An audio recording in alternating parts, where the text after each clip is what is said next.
Por favor. Vai falar então a saúde na visão do Cristo, uma leitura das curas de Jesus. Bom dia. Boa noite a todos.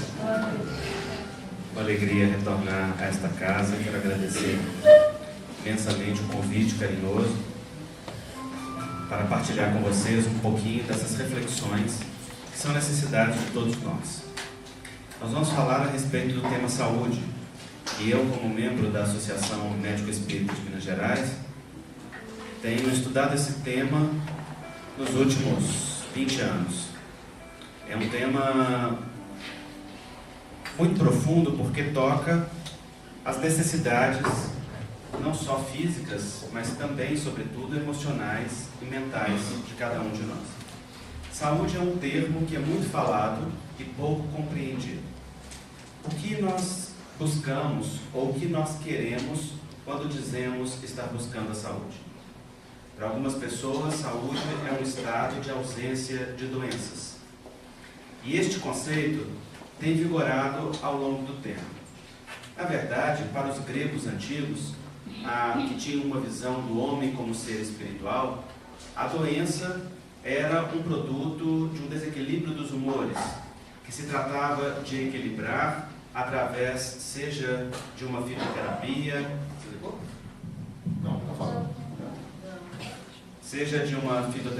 seja de uma intervenção do terapeuta, como se propunha na época, de forma a reequilibrar aquilo que eles acreditavam, então, na visão de saúde daquela época, que estava em desequilíbrio. Então descreviam a bilis negra, a bile amarela, o sangue e a fleuma, que seria aquilo que nós hoje chamamos de linfa, como os 4 humores que deveriam estar em equilíbrio dentro do homem. Esta é a escola hipocrática, que traz uma visão do homem muito avançada, até mesmo para os dias atuais, porque concebe o homem como um ser espiritual e não dissocia a realidade espírito e matéria. Muito antes, pelo contrário, vê esta realidade toda integrada como um todo harmônico e harmonizada pela energia vital que mantém todas as partes em íntima coesão. Assim afirmavam os gregos da escola hipocrática. Mas é também na mesma Grécia, alguns anos depois, que na ilha de Quinidos, próxima à ilha de Kos, onde Hipócrates lançou a sua escola, nós vamos ter uma outra corrente filosófica que vai diferenciar-se um pouco na sua visão daquela visão hipocrática. E vai dizer que a atenção deve ser dada ao órgão em que está enfermo e não ao ser humano inteiro regido pela energia vital. Esta escola, a escola galênica, ela propõe como integração uma abordagem do desequilíbrio que está localizado numa das partes. E assim, ao longo da história do desenvolvimento da medicina ou da saúde, nós vamos ver estas duas correntes. Uma corrente vitalista, integral, que integra espírito e matéria, inclusive dentro da mesma realidade, e uma outra corrente que deu origem à chamada medicina organicista, mecanicista, biológica. Todas com seu valor profundo, com a sua riqueza e com a sua beleza a nos ofertar. Ao longo do desenvolvimento da humanidade, nós vamos ver que há um período daquelas ideias que são chamadas pela ciência como de ideias mágico-religiosas, em que a saúde é interpretada como uma intervenção dos deuses e a cura também como um processo de intervenção direta de algo espiritual sobre os indivíduos.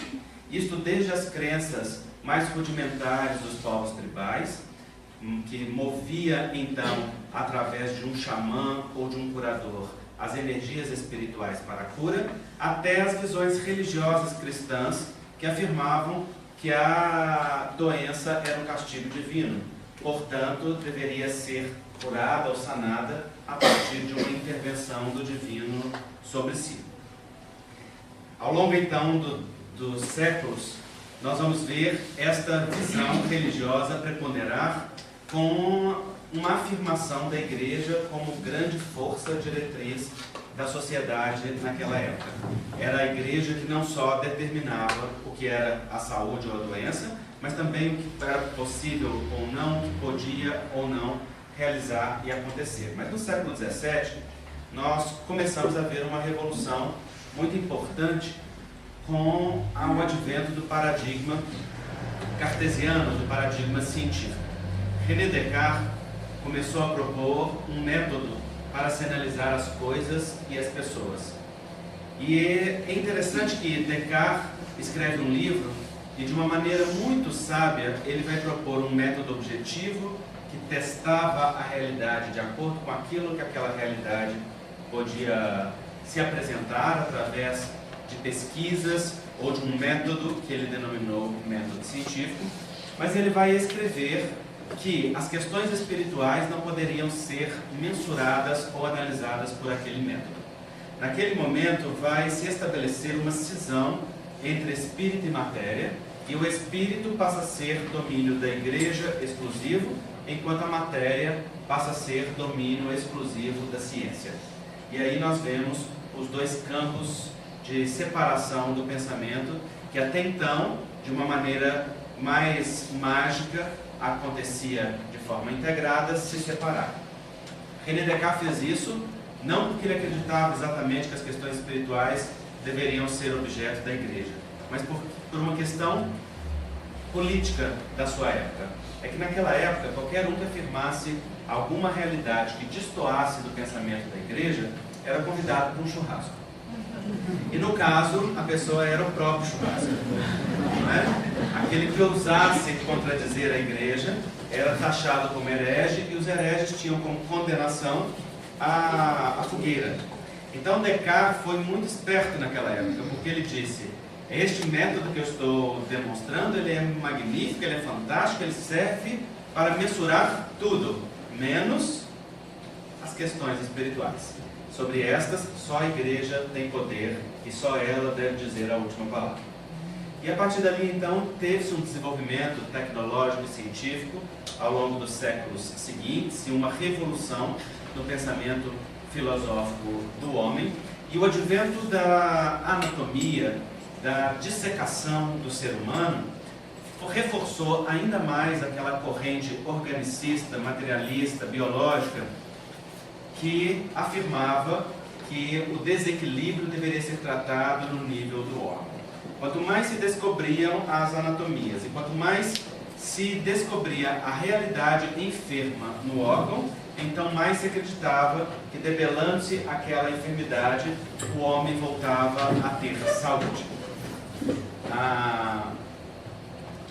E então este paradigma vigorou até o início do século passado, quando então, após a Primeira Guerra Mundial, após a Liga das Nações falirem e conseguir um consenso a respeito de saúde, acontece a Segunda Guerra Mundial, e após a Segunda Guerra Mundial é fundada a Organização das Nações Unidas, e com ela também a Organização Mundial de Saúde. E assim surge uma nova proposição a partir de uma discussão mais ampla. A OMS vai propor que saúde é um estado de completo bem-estar físico, psíquico e social, e não meramente a ausência de doenças. Naquele momento, a Organização Mundial de Saúde rompe com uma visão histórica secular de que a saúde seria o equilíbrio do órgão ou a ausência de sintomas do corpo físico, para propor uma visão integrada. Nesta visão proposta pela OMS, não é o médico que é o centro das atenções na intervenção de saúde com o indivíduo. É uma equipe multiprofissional. Não é apenas uma atenção focalizada no órgão enfermo, mas nas necessidades globais do indivíduo. E a partir daí, desenvolve-se uma grande discussão que segue até os dias atuais, sempre avançando dentro da ampliação das conceituações de saúde. Então, há muitas pessoas que ainda na atualidade mantém a mentalidade de que a saúde é um estado de ausência de sintomas. E nós observamos isso tanto no comportamento dos profissionais da saúde, quanto no comportamento dos enfermos ou daqueles que buscam os tratamentos de saúde. Porque se nós temos uma ciência que foca na enfermidade e foca na patologia, e isso determina um olhar mais direcionado para aquilo que está enfermo, também é verdade que nós temos pacientes que buscam atenção mais para o que está enfermo do que para si mesmo como um ser integral. E assim, neste casamento, de uma visão centrada na doença ou na patologia, com uma busca de uma atenção para o sintoma, nós temos uma medicina ou uma prática de saúde fragmentada que dá atenção para o órgão que está patológico e não para o indivíduo que está doente. E isso causa muita insatisfação em todos nós, não é? Porque nós vamos a um determinado profissional de saúde e esse profissional de saúde diz assim: não, isso daí não é comigo não, isso você vai ver com fulano de tal, não é?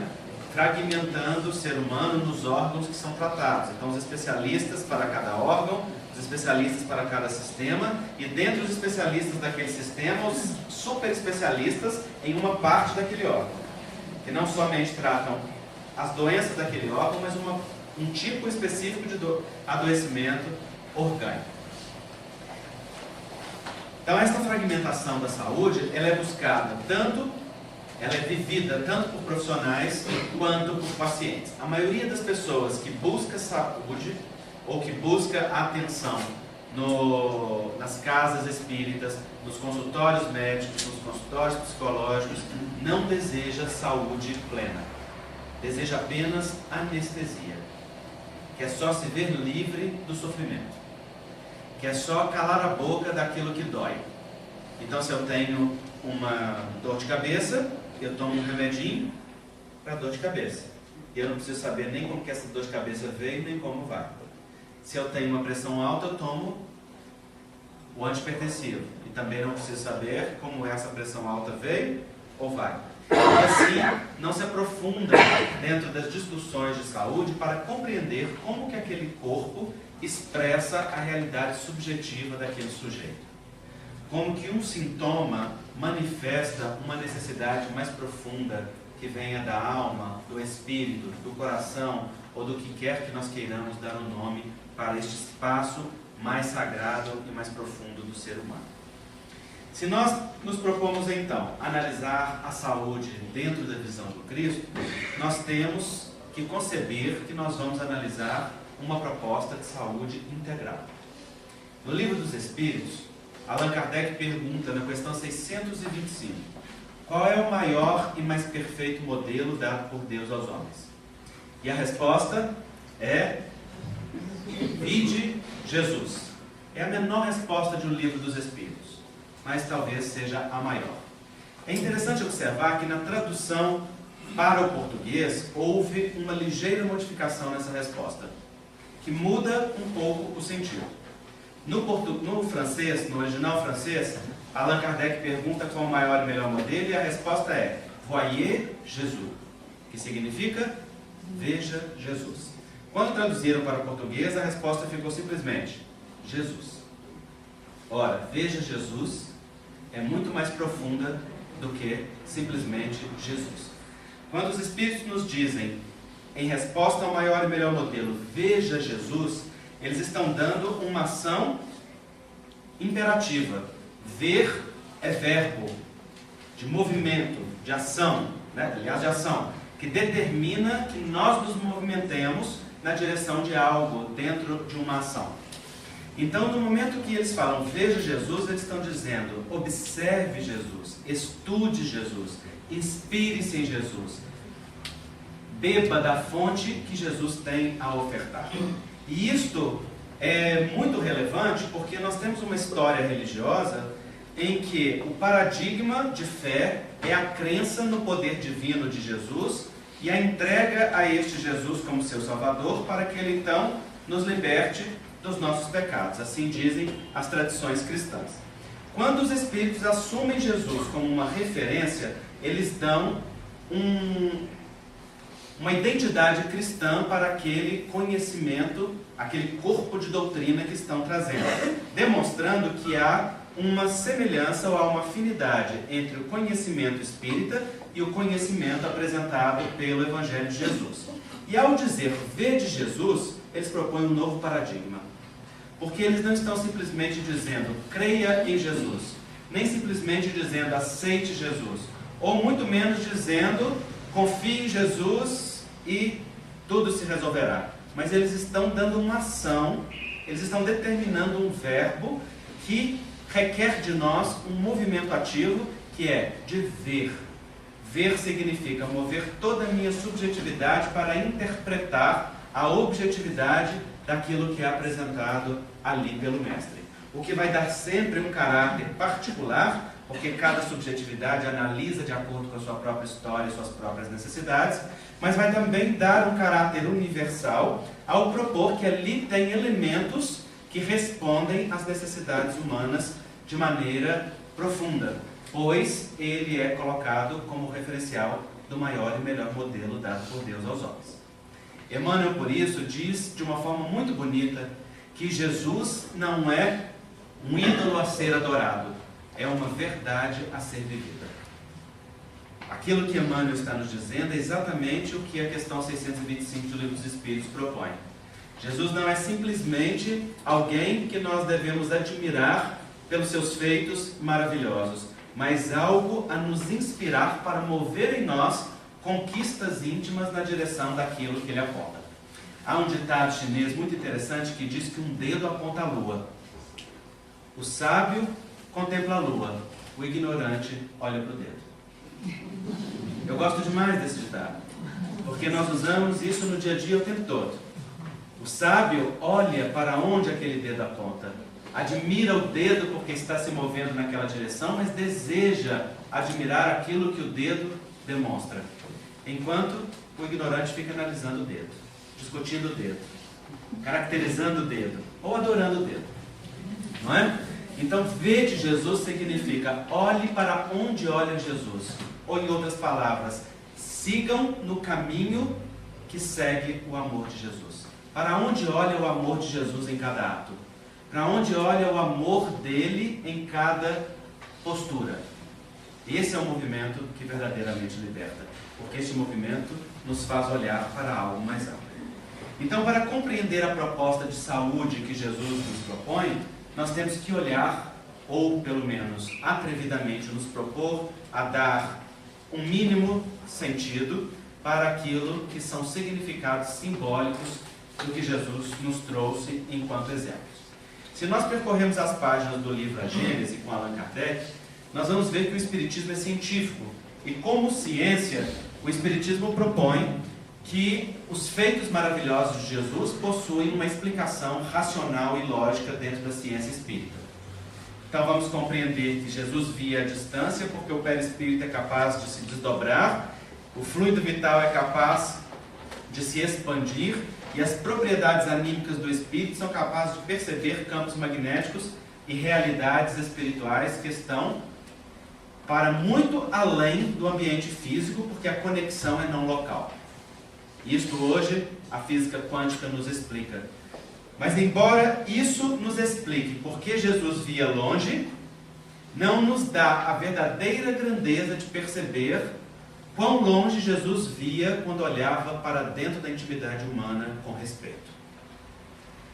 Quando ele olhava para um ser humano e acolhia a sua subjetividade, a sua dor, a sua personalidade, quando ele não classificava, quando ele determinava um não julgamento moral para qualquer circunstância, quando ele olhava para algo mais profundo dentro dos corações, ele ia muito mais profundo do que a dupla vista é capaz de alcançar.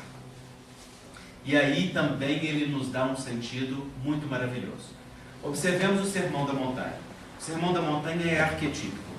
Ele é simbólico e ele nos traz a visão das potencialidades da alma. O que Jesus faz? Jesus sobe ao monte, no dizer do Evangelho, com 5.000 homens, fora as mulheres e as crianças. Porque o Evangelho e as pessoas da sua época contabilizavam os homens. As mulheres e as crianças vinham nas sombras dos homens. Naquele tempo a mulher não tinha valor. E então não tinha direito a se instruir, não tinha direito a ser contada dentre os que aprendiam a lei, né? Era instruída dentro de casa, era todo um código machista que vigorava naquela época, como ainda vigora fortemente na nossa sociedade. Então o Evangelho só contabiliza os homens. Naquele monte, 5.000 homens. Ora, basta olhar para este público aqui e para qualquer público de qualquer atividade espiritual e nós vamos perceber que as mulheres são 2/3, no mínimo, da assistência. Isso significa, a mulher busca muito mais do que o homem. Porque tradicionalmente o feminino que cuida é mais aberto a buscar e a caminhar nos caminhos da espiritualidade, enquanto ao homem, historicamente na sociedade, não é dada esta atribuição de uma forma tão franca. Então, as mulheres perfazem a maior parte da assistência. Se naquela época eram 5.000 homens, nós podemos imaginar que de mulheres deveria ter ali pelo menos mais 10.000, fora as crianças que acompanhavam. O que Jesus faz, gente? Quais são os atos de Jesus? Nós temos que olhar para os símbolos ali. Primeira coisa, Jesus pergunta para os apóstolos: que tens a ofertar? Porque ele percebe que a multidão tem fome. E ele sabe que ninguém com fome física está apto a acolher uma palavra de esperança no coração. Primeiro, era necessário atender às necessidades básicas humanas. Ora, Jesus fala isso muitos séculos antes de Maslow definir nas pirâmides das necessidades básicas do homem que os alimentos são a necessidade fundamental e que o homem luta em primeiro plano pela sobrevivência no nível material. Jesus faz o quê? Jesus pergunta aos apóstolos: que tens a ofertar? Ora, se ele quisesse, ele não poderia ter transformado pedra em pão, assim como transformou água em vinho? Não poderia ter feito chover o maná dos céus, como diz o Velho Testamento, que é uma materialização direta de alimentos? Poderia. Mas o que ele faz é impressionantemente simbólico e significativo. Ele pergunta aos apóstolos. Por que ele pergunta aos seus discípulos? Porque ele tem um colégio iniciático que ele deseja instruir nas potencialidades da alma. Então é como se ele dissesse a eles assim: eu quero dar algo, mas este algo que eu o dou a partir daquilo que vocês me ofertam. O que vocês têm para me ofertar? E eles dizem: ah, Senhor, só 2 pães e 5 peixes. Ou o contrário, que eu nunca decoro o que eu quero. O fato é que eram 7 coisas. Não é? E eles ofertaram aquilo para Jesus, e o que Jesus faz? Bota dentro de um cesto, multiplica aquilo, e eles começam a retirar e encher outros cestos com aquilo, até que depois de alimentada toda a multidão, sobram 12 cestos. Então, primeiro ato, Jesus alimenta a fome da multidão. É preciso olhar para as necessidades básicas do ser humano. Não se tem saúde sem respeitar as necessidades básicas fundamentais, sem respeitar o corpo que habita o espírito, sem respeitar as necessidades deste corpo dentro dos limites individuais de cada qual. Mas é interessante observar que muitas pessoas só vão buscar saúde quando esse corpo já, nos estertores da dor, requisita alguma atenção. Quando já está sobrecarregado pelo distúrbio metabólico que a obesidade promove, ou quando já está sobrecarregado com uma incapacidade de metabolizar o açúcar, o colesterol, ou manter qualquer outro nível adequado, ameaçando o equilíbrio do ser humano. E então, na ameaça, no medo da morte, o ser humano vai mover-se para fazer algo por si. Jesus então alimenta a multidão. Ao final, sobram 12 cestos cheios. Por que sobraram 12 cestos? Porque era um para cada discípulo. É como se Jesus dissesse assim: assim como eu alimentei esta multidão, aqui segue recurso para que vocês também alimentem a multidão, cada um à sua vez. Afinal de contas, ser meu discípulo é seguir nos caminhos do serviço que eu oferto. Então Jesus dá uma lição profunda ali para os apóstolos, como a dizer: este é o trabalho que eu tenho a propor. Que algo que vem do pessoal possa confortar e levar lenitivo para a dor humana, em qualquer nível que isso puder ocorrer. Jesus então acabou de alimentar aquela multidão. Ele quer começar a pregar. O que é a primeira coisa que ele faz? Ele olha para a personalidade de cada uma daquelas pessoas. Ele olha para julgar? Não. Ele olha para condenar? Não. Ele olha para quê? Ele olha para consolar. Ele sabe que aquele povo esperava um Messias que viria sobre um cavalo cheio de armas, com um grande exército, para subjugar o domínio romano e restabelecer ali naquela região o reinado do Deus único. Então eles esperavam que Jesus viesse com as armas, com a força que sempre se pregou dentro dos escritos sagrados que viria o Messias prometido. Jesus vem montado num burrico, sem arma nenhuma, cheio de gente pobre e abandonada do seu lado, e entra em Jerusalém dessa maneira. Aquele povo estava maravilhado com o que ele fazia, mas estava profundamente decepcionado. Estava morrendo de medo. Eles não sabiam o que seria o futuro. Se a promessa não se cumpriu exatamente como eles previam, eles não sabiam o que podiam esperar. Então aquelas personalidades precisavam ser confortadas. Precisava haver um movimento de consolo. Jesus começa então o Sermão da Montanha com as bem-aventuranças. Bem-aventurados os que choram, porque serão consolados. Bem-aventurados os pobres de espírito. Bem-aventurados os misericordiosos. Bem-aventurados os puros de coração. Jesus começa a falar a dor humana, falando com consolação, sem entrar na particularidade dos atos humanos, sem julgar, sem condenar, sem estabelecer ali nenhum movimento de contenção. E ele deixa aqueles corações muito tocados. No momento em que aqueles corações estão consolados na sua personalidade, o que Jesus faz? Jesus dá um salto. Jesus sai da personalidade e vai direto para o núcleo divino.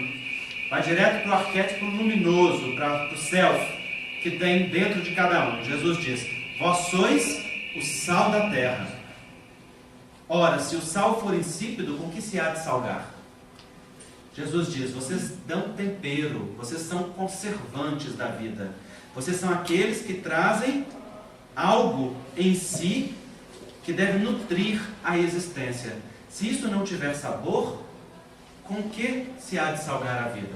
É como se Jesus dissesse ali em uma só palavra que a essência do ser humano é o grande tesouro e que a natureza deste tesouro é dar sentido e significado para a vida. Porque se o sal não temperar, então ele nada serve, senão para conservar e manter intactos as coisas sem modificar-lhes o conteúdo. É como se ele dissesse assim: o movimento da vida é dar tempero à existência. Dar tempero é conferir sentido e significado à vida de cada um de nós. Sentido e significado não são algo que nos são dados pelo outro. Sentido e significado é buscado enquanto caminhamos. E também não é o fim da jornada aonde nós chegamos. É cada passo da jornada na plenitude do que aquele passo tem a ofertar. É a inteireza de cada movimento centrado e corporificado no momento presente. O sentido e o significado é um movimento e toda a grandeza daquele movimento enquanto ele acontece. Então, naquele instante, é como se ele dissesse assim: há uma beleza dentro de vocês, há uma luminosidade dentro de vocês que precisa vir afora. E ele diz isso textualmente, dizendo: vós sois a luz do mundo. Brilhe a vossa luz. Ato direto. Não mantenha isso conservado neste sal intacto dentro de você, mas deixa que esta luz tempere a vida com a tua luminosidade, que não é uma luminosidade salvacionista que vai fazer pelo outro porque tem que fazer. É a luminosidade da alegria da conexão, a luminosidade da expressão do contato mais profundo com o divino que há dentro do coração de cada um de nós, com aquilo que cada um pode promover. E assim ele começa a percorrer a estrada das potencialidades, dos dons e das características divinas mais profundas. Vejam que interessante. Alimenta o corpo, consola a personalidade e fala ao self, ao coração do ser humano. É o que ele vai fazer em todos os momentos. Então nós vamos percorrer 5 curas de Jesus de forma a olhar de uma maneira integrada, ou dentro de uma proposta integrada, a visão de saúde integral que Jesus pode nos ofertar. Nós iniciamos com a cidade de Jericó. Jericó é um símbolo das coisas materiais. No Evangelho há duas cidades que são simbólicas, que são arquetípicas. A cidade de Jerusalém e a cidade de Jericó. Jerusalém é a cidade sagrada, considerada a cidade das coisas divinas, representante das questões altas ou nobres da vida. Enquanto Jericó era uma cidade portuária, era o espaço das trocas, dos escampos, do comércio, era o espaço da prostituição, era o espaço aonde havia tudo aquilo que era considerado mundano. Nós vemos esta simbologia muito bem marcada naquela parábola que ficou conhecida como a parábola do bom samaritano, quando diz que um homem descia de Jerusalém para Jericó. Ou seja, ele saía de um ponto mais alto para um ponto mais baixo. É como se fosse uma descida vibracional. Uma descida vibratória das questões mais altas da existência para as questões mais terra-terra, ou mais imediatas aqui da vida. E é nesse movimento de descida que ele é tomado de assalto e é deixado desfalecido no solo, como vocês conhecem a parábola do bom samaritano. O fato é que nessa mesma cidade simbólica, material de Jericó, nós vamos encontrar um homem que é chamado de Bartimeu. Bar, no Evangelho, significa filho de. Então, Bartimeu significa filho de Timeu. Então, este homem nós não sabemos o seu nome, só sabemos o seu parentesco. Sabemos apenas que se tratava do filho de Timeu. E este homem era mendigo e vivia à margem do caminho. E ele ouve que Jesus está passando. E ele começa a clamar em altas vozes, enquanto Jesus passa com uma grande multidão. Assim descreve o Evangelho. Jesus, filho de Davi, tem misericórdia de mim. E ele começa a clamar cada vez mais alto e mais alto. Até que os apóstolos começam a repreendê-lo por estar tentando chamar a atenção de Jesus aos berros. É muito interessante a simbologia desta passagem. O que é um mendigo? O mendigo é aquele que não pode atender à própria subsistência e precisa basear-se na esmola que sobra-lhe da boa vontade do outro para subsistir. Então, o mendigo é um sintoma ou um símbolo da insuficiência, da incapacidade, da não manifestação.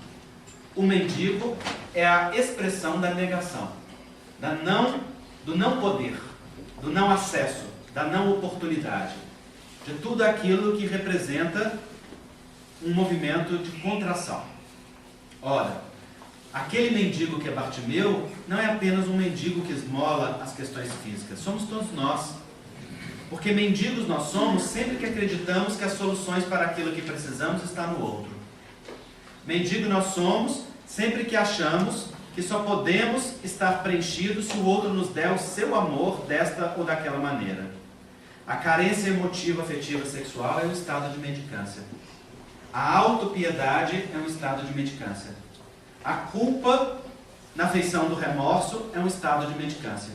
São estados de negação em que nós, alheios à nossa responsabilização pessoal e também, por consequência, ao nosso poder, transferimos para o outro o significado e o peso de dar sentido e significado para a nossa vida. E então dependemos da presença, da ação ou da intervenção do outro na nossa vida dessa ou daquela maneira. Então, no momento que Bartimeu está ali à margem do caminho, ele simboliza todos os estados de paralisia da alma. Todos os movimentos que não reconhecem o seu poder pessoal. Por exemplo, o ressentimento. O ressentimento é um grande estado de mendicância. Porque no ressentimento nós temos uma ausência de responsabilização pessoal. O ressentido, na verdade, é um grande vingador. Porque o que o ressentido deseja é vingança. O ressentido não deseja justiça, ofertando-lhe aquilo que ele quer. O ressentido deseja prejudicar o outro da mesma forma como foi prejudicado. Porque confere ao outro a responsabilidade dos próprios atos. Então não retira o outro do espaço de responsável por si e permanece num estado de incapacidade de olhar para a sua própria responsabilização pela vida. Então deixa o outro eternamente sob a força da projeção simbólica da sua sombra, sem assumir em si a sua corresponsabilidade naquilo que determina a sua infelicidade. Então o ressentido fica ressentindo o tempo todo. significa sentindo novamente a cada momento. E a cada momento que sente, novamente se fere. E a cada momento que se fere, reforça em si o sentimento de vítima. Como a dizer, até hoje, isto me dói. Ou, em outras palavras, até hoje o outro me fere. Sem perceber que a linguagem certa seria, até hoje, eu ainda me firo. Porque o outro não pode me ferir sem o meu consentimento. Quando nós dizemos, você me magoou, nós falamos uma grande mentira. Porque ninguém é capaz de nos magoar. Magoar ou não nos magoar é um ato que só nós podemos decidir. Só nós nos magoamos. Só nós também perdoamos. Porque magoar é uma interpretação afetiva daquilo que foi vivido. Eu ri muito esses dias com uma amiga dizendo, uma menininha chegou até mim na salinha de aula, muito magoada com um coleguinha. E eu perguntei para ela, por que você está magoada? E ela disse, porque ele me chamou de idiota. E eu respondi para ela, mas tu é mesmo uma idiota? E ela olhou para mim e falou, como, tia? Eu falei, olha, se eu te xingar, ET, te magoa? Aí ela, não. Por quê? Porque eu não sou um ET. Pois é, se você sabe que não é um ET, então você é mesmo uma idiota de não saber que você não é uma idiota. E então aquela menininha ficou, naquele momento, impactada, mas isso é o que nós todos vivemos. Nós só nos magoamos porque deixamos que a fala, que o movimento, que a ação do outro nos toque no espaço dos nossos sentidos e dos nossos significados, conferindo um valor pessoal, que neste caso é tomado como um desvalor, como um prejuízo, e então nós não aceitamos retirar das costas do outro o peso da responsabilidade de ter que nos fazer feliz. Então o outro permanece tendo que ser cuidador, o outro permanece tendo que ser a fonte de afeto, fonte de prazer, fonte de subsistência material, e então permanecemos ressentidos porque o outro não ocupa esse lugar. A cada momento que ressentimos, nos ferimos. Que é então ressentimento? É uma autopunição inconsciente por não assumir a responsabilidade que nos compete. Nós nos autoferimos e nós determinamos a nossa prisão. Não tem maior estado de mendicância que o estado da dependência do afeto do outro para gostar de si mesmo. Claro que é natural dentro das relações humanas que nós aprendamos a ter algo do nosso sentido em relação, porque vemos no outro em espelho aquilo que é nosso e aos poucos vamos construindo também a estima baseada em um relacionamento.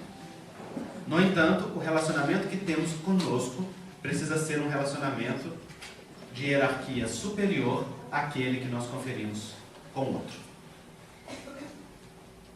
Isso significa que decidir se amar e se gostar, decidir levantar a bandeira branca na relação consigo mesmo, decidir não ser cruel consigo a cada instante, é uma decisão de alto amor que só você pode tomar na relação consigo.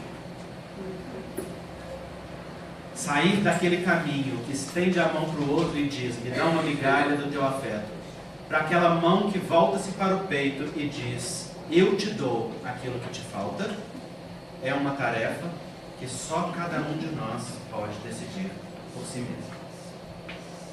Então Bartimeu representa todos os estados de falta. Mas quando nós nos colocamos nesses estados de falta, nós chegamos num ponto de saturação. Nós chegamos num ápice que não é mais suportável aquilo. E que então começa um movimento de volta. Porque todo movimento na vida é cíclico. Todo movimento é espiralado. Já que a lei é ordenada e ordenadora. Ela produz a ordem e ela reconduz a ordem. Não tem como um movimento dentro da ordem feri-la sem acionar nela um movimento de retorno. Todo ato de negação já também traz em si um movimento que é o remédio. Quando Bartimeu então se satura, ele começa a clamar por amparo. E aí Jesus, num estranho ato terapêutico, para no meio da multidão. Percebam vocês que os apóstolos estavam chamando a atenção de Bartimeu para ele se calasse. Por que os apóstolos fazem isso? Porque os apóstolos são tão humanos quanto Bartimeu. E aquele clamor desesperado de Bartimeu agoniava os apóstolos com seu próprio vazio interior. Assim como o pedido de ajuda do outro, ou a demanda do outro, também nos sobrecarrega com o contato com o nosso próprio vazio, com as nossas próprias demandas. Os apóstolos, como humanos, queriam que ele se calasse para calar ali a angústia de não ter o que ofertar. Ou, em outras palavras, não ter também o que se auto-ofertar. Mas Jesus para no meio da multidão. Vejam vocês que este ato é muito belo. Jesus está com uma multidão. Vocês já imaginaram, essa multidão, vocês acham que era silenciosa? Não. Era uma multidão que acotovelava, que queria botar a mão nele, que queria pegar um pedacinho de alguma coisa, que queria receber algo da virtude dele. Ele ouve Bartimeu no meio da multidão barulhenta, como a dizer: quando a alma clama em sintonia verdadeira com a fonte a responde e a escuta. Ou como a dizer: eu te ouço na sua particularidade, eu te ouço na sua singularidade, eu te escuto naquilo que você tem de mais particular. E naquele momento Jesus para. Mas imagine que você seja Jesus. Você está no meio da multidão. Bartimeu é mendigo e é cego. Está ali na cegueira parcial, né? Na cegueira momentânea, porque ele era incapaz de ver a si mesmo. Se você quisesse ajudar a Bartimeu, você parava no meio da multidão e fazia o quê? Ia até ele. É isso que Jesus faz? Não. Jesus para no meio da multidão e chama Bartimeu. Essa postura do Cristo é extremamente despertadora dos potenciais de Bartimeu. Se ele fosse até Bartimeu, ele confirmaria em Bartimeu o senso de menos-valia. No momento em que ele chama Bartimeu para vir até ele, ele diz: acione os teus recursos e venha até mim buscar a ajuda que você precisa. Naquele momento ele empodera Bartimeu. Ele diz para ele assim: eu te ouço, eu te vejo, eu te percebo, eu estou disponível para você, mas é preciso que você venha buscar aquilo que você quer. Não tem conquista sem esforço. Não há ajuda sem que o outro peça ajuda. Uma das condições essenciais da ajuda é que o outro peça ajuda. Se nós tentamos ajudar alguém que não está pedindo ajuda, esta pessoa aceita ajuda para nos ajudar. Ela aceita ajuda porque ela percebe que para nós a ajudar é importante. Ela não aceita ajuda porque ela está conectada com a sua necessidade e, portanto, decidida a mover os recursos que precisa para suprir as suas carências. No momento que Jesus manda Bartimeu vir, ele desperta isso nele. E o Evangelho narra isso de uma forma muito bonita. Eles dizem assim: e Bartimeu, lançando de si a capa, levanta e vai ter com Jesus. O que é a capa, gente? A capa é tudo aquilo que nos encobre, é tudo aquilo que nos protege, é tudo aquilo que nos oculta. No momento que Bartimeu levanta, e levantar é um ato de elevar-se, de colocar-se no nível da dignidade do Cristo para olhar-lhe nos olhos de pé e não conversar com ele assentado como um mendigo, naquele momento ele se desnuda. É como a dizer: eu vou e eu vou na minha realidade, eu mostro quem eu verdadeiramente sou. Nós todos temos inúmeros mecanismos de defesa psicológica que nos escondem de nós mesmos e do outro. Nós todos usamos máscaras sociais para conviver. Nós todos temos máscaras, às vezes tão fixadas no rosto, que essa máscara já passou a ser como se fosse parte de nós mesmos. De tal maneira que retirá-la custa-nos uma dor. Encarar e reconhecer que ela existe custa-nos uma coragem fundamental. Porque então é preciso olhar para como nós nos comportamos, para os nossos movimentos reativos e defensivos e para tudo aquilo que impede que os nossos sentimentos, opiniões e desejos verdadeiros venham à tona. E claro, eles não podem vir à tona para qualquer pessoa. Rubem Alves nos diz com propriedade que as máscaras só podem cair na presença do amor. E isto é muito belo. Só quando o amor nos toca é que nós verdadeiramente nos mostramos para o outro. E é por isso que a relação a dois dentro da relação de casal é a mais significativa e a mais desafiadora. Porque ali dentro nós usamos menos máscaras. Ali dentro o outro nos conhece um pouquinho mais verdadeiramente do que a sociedade nos conhece. E ali nós somos desafiados mais profundamente no acolhimento de nós mesmos e no acolhimento do outro como o outro é. Porque é só a partir daí que podem acontecer os diálogos das personalidades, estabelecendo concessões, acordos, parcerias e projetos em comum. No momento que Bartimeu lança de si a capa, é como se ele dissesse: eu encaro os meus vazios. Eu me levanto para olhar para as minhas defesas. Eu reconheço o que me esconde do outro. Eu quero encontrar o meu potencial, a minha capacidade, aquilo que eu verdadeiramente sou. Eu quero olhar para o meu poder, que deveria ser o movimento de todos nós em todo o processo de cura. Pois só através deste movimento somos capazes de sermos verdadeiramente ajudados. Bartimeu então enfrenta a multidão. Qual é a multidão que ele enfrenta? A multidão dos seus medos, das suas angústias, da sua menos-valia, das suas negações. A multidão de todas as feridas abertas ou de todas as cicatrizes que estão nele como chaga, ainda necessitando serem acolhidas, para que ele tenha a audácia de olhar Jesus nos olhos. O que é que acontece conosco quando nós experimentamos o amor? Nós somos contagiados com a experiência da dignidade. A experiência da dignidade nos faz mergulhar profundamente em nós mesmos. Isso é muito importante de nós termos claro para a nossa vida. Não nos enganemos. Não é um cérebro cheio que produz um coração pacificado. Não é um cérebro instruído que produz uma vida leve e renovada. Encher a cabeça pode ser simplesmente acúmulo intelectual, sem que aquilo se movimente em nenhuma ação transformadora, nem de si mesmo nem do meio. Por isso os Espíritos nos dizem com muita propriedade que o cérebro instruído pode muito, mas o coração que ama pode mais.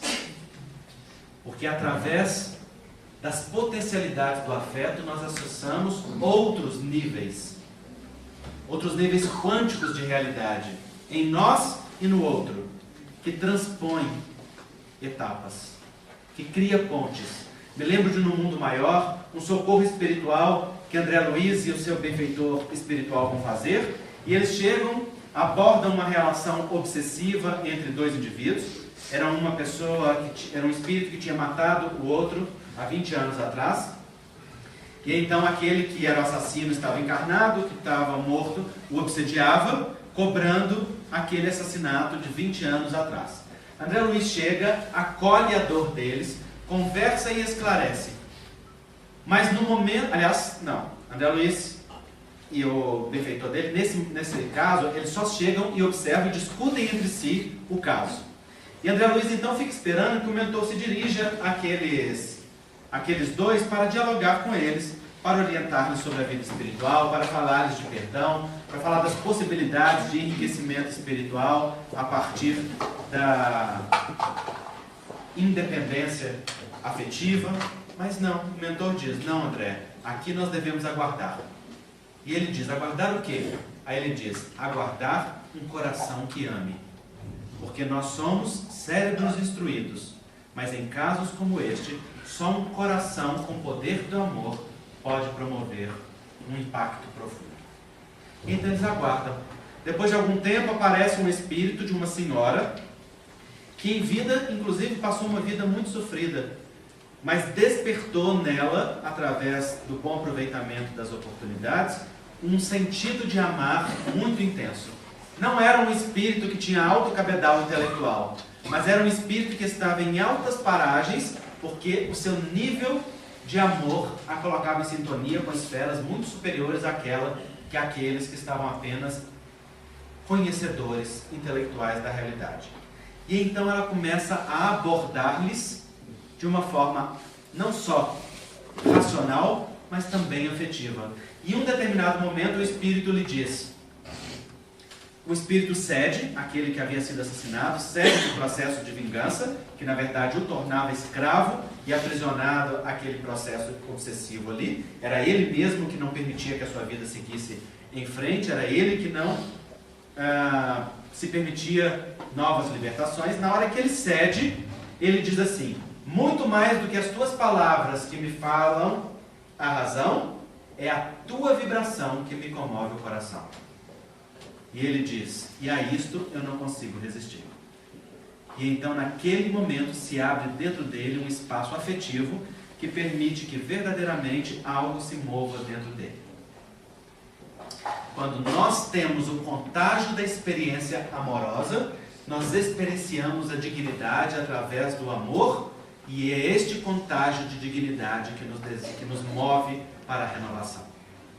Quando nós somos respeitados em qualquer nível, quando alguém nos acolhe nas nossas necessidades, quando alguém, sem a angústia de nos dar respostas, apenas nos olha com afeto, dizendo: eu te escuto e eu te acolho.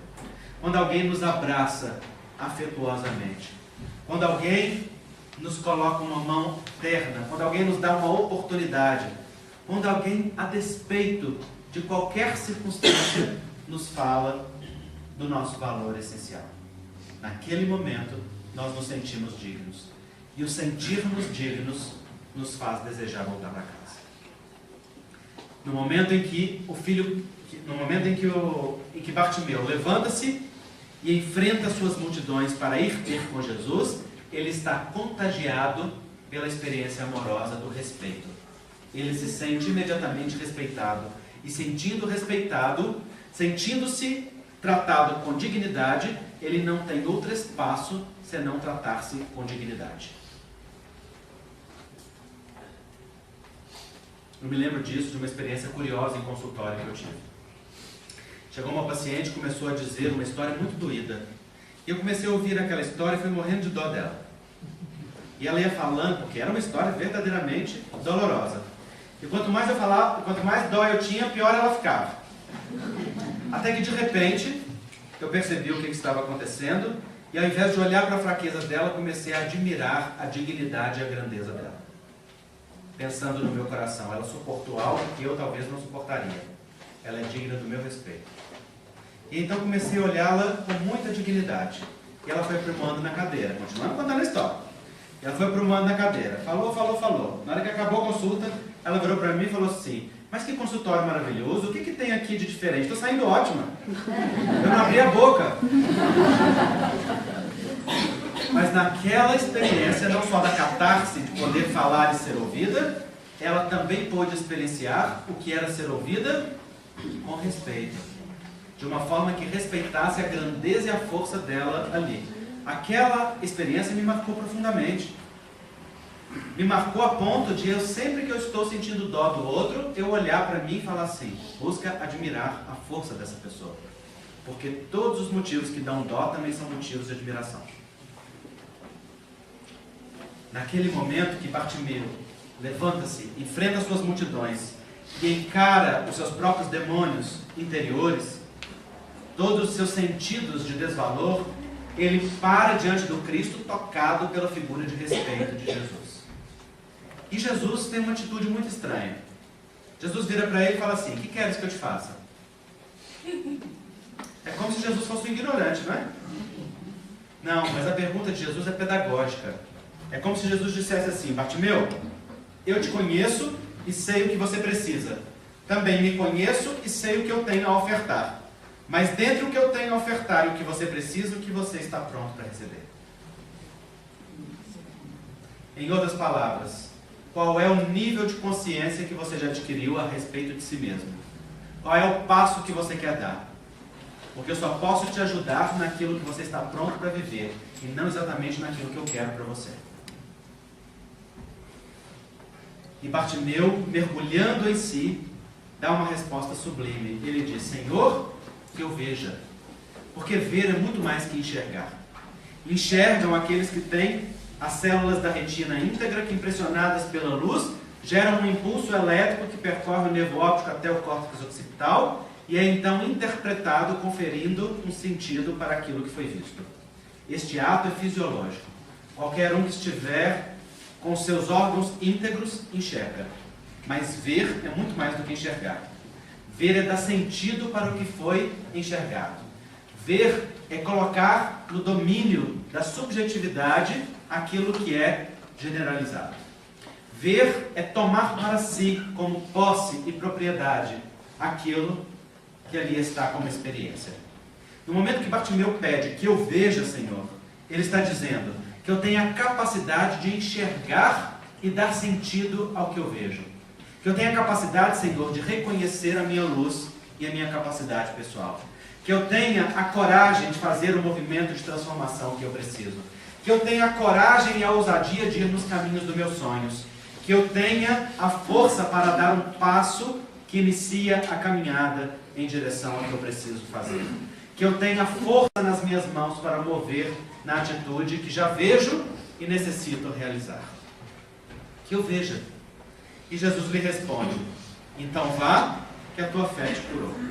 Como a dizer, o movimento em você se tornou movimento suficiente. A sua conexão com a fonte te dá recursos para que você acione o melhor para você. Então os olhos de Bartimeu representam a nossa visão de nós mesmos que precisa ser curada. O nosso olhar para cada um de nós. Nietzsche dizia com propriedade: não existem fatos, existem interpretações. Quando mudam as interpretações, mudam-se os fatos. De tal forma que ninguém é escravo de ninguém. Ninguém é escravo de nada nem de nenhuma circunstância. Porque cada um, sendo senhor de si mesmo, pode interpretar ou reinterpretar toda a experiência a partir das vivências que vai tendo na vida.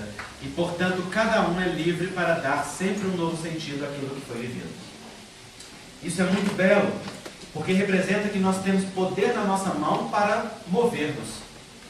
Muito frequentemente nós passamos por experiências traumáticas na primeira infância, na juventude, faltas, excessos, presenças, ausências, violências ou afeto excessivo.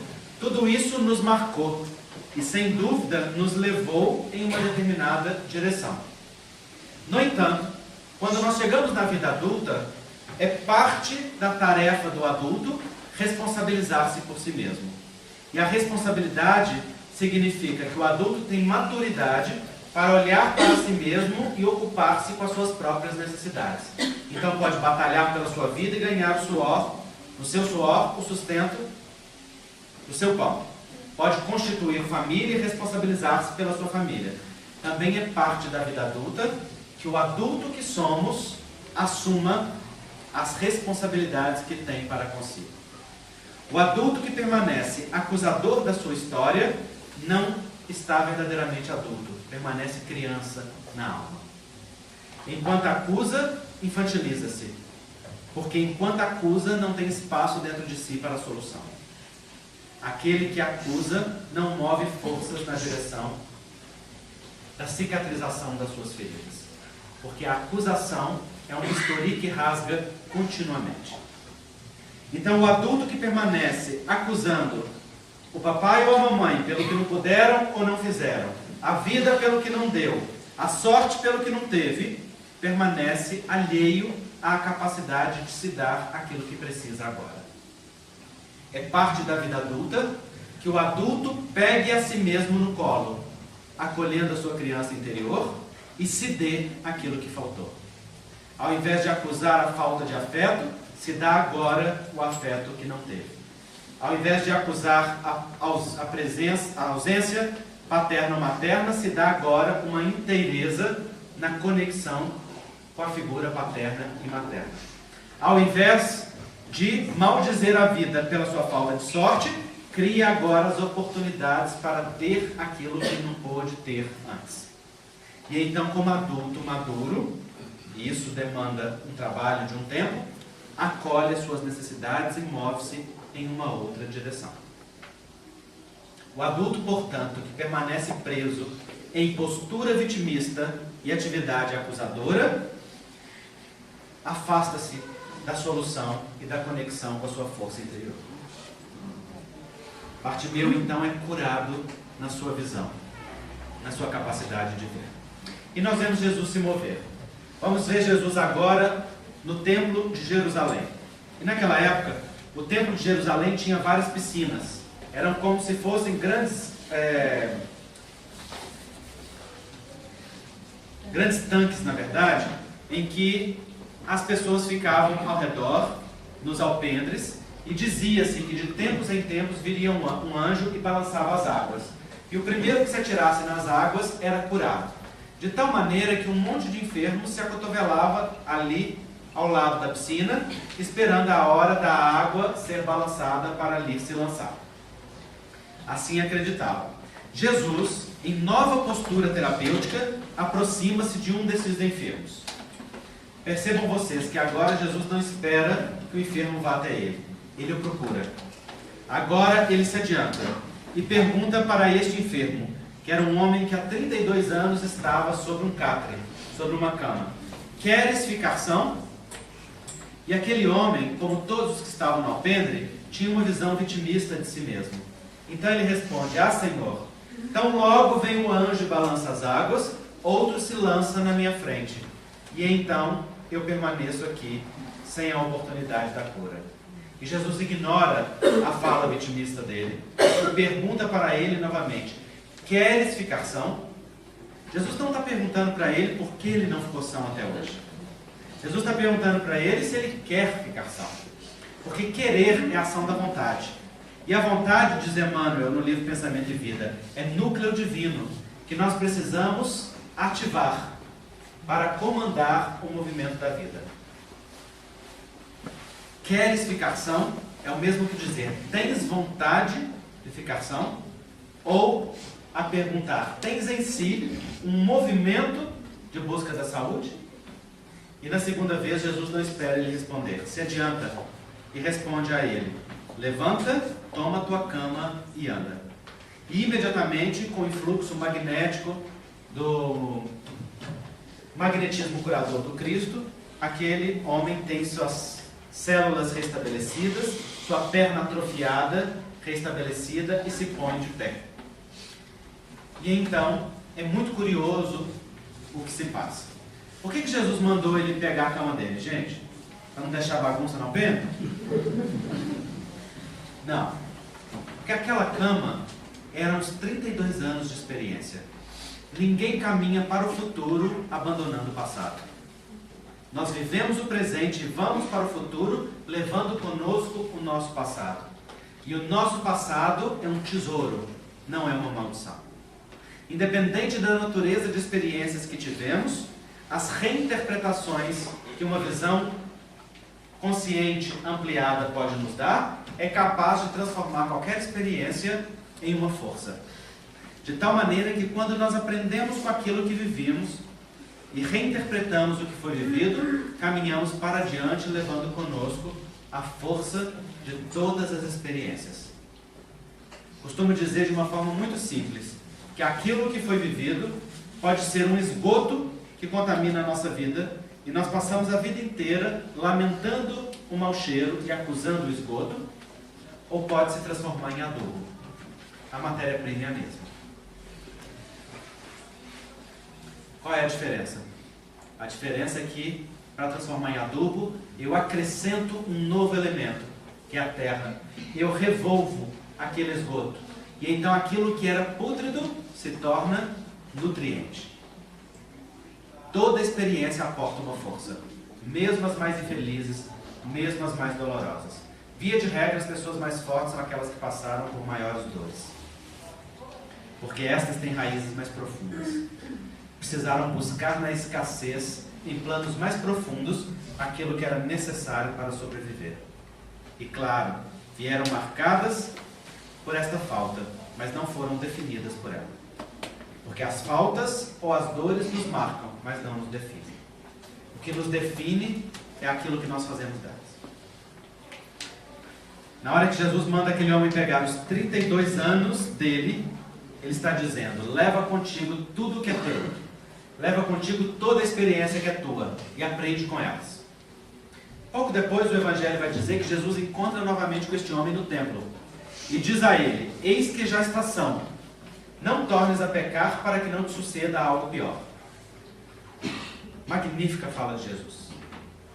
Por quê? Os Espíritos nos informam, dentro de um conceito bastante amplo, que saúde é a real conexão criatura-criador. E a doença, o contrário momentâneo de tal fato. Se nós somos criaturas divinas, a saúde representa a nossa conexão com a fonte, que é a conexão com o afeto, com o amor, com a estima, com a dignidade pessoal. O que é a doença? A doença é uma expressão momentânea de ausência desta conexão, ou um espaço momentâneo de vazio.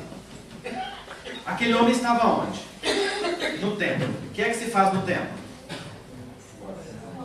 Se adora a Deus, através da oração, através das várias práticas, não é? Então Jesus o encontra no templo em adoração, ou seja, Jesus o vê conectado na sua intimidade à sua fonte, e diz: eis que já está são, mas dá um complemento: não tornes a pecar para que não te suceda algo pior.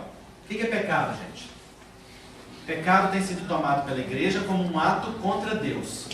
É muita prepotência. Acreditar que nós podemos ferir o Criador, que nós, na nossa pequenez, podemos afetar a grandeza máxima do universo, é tomar-nos em muita alta conta. Dias da Cruz tem uma frase muito bonita, que a mim me tocou muito. Ele diz: quando Deus olha para a criatura, não vê uma obra imperfeita, vê uma obra perfeita em execução. E sabe que obra perfeita sua não falha nunca. Diz ele: não há nada que mude o olhar de amor profundo e incondicional que Deus tem para todas as criaturas. Quando Deus olha para cada um de nós, Ele vê o seu projeto de amor sendo executado. E este projeto tem etapas, tem fases. E o Pai ama todas as fases, ama todas as etapas. Isto quer dizer que Deus ama a nossa humanidade no seu nível mais profundo. E não tem nada que nós façamos na nossa humanidade que possa ferir a Deus. Também não tem nada que possa mudar o olhar de amor dele conosco.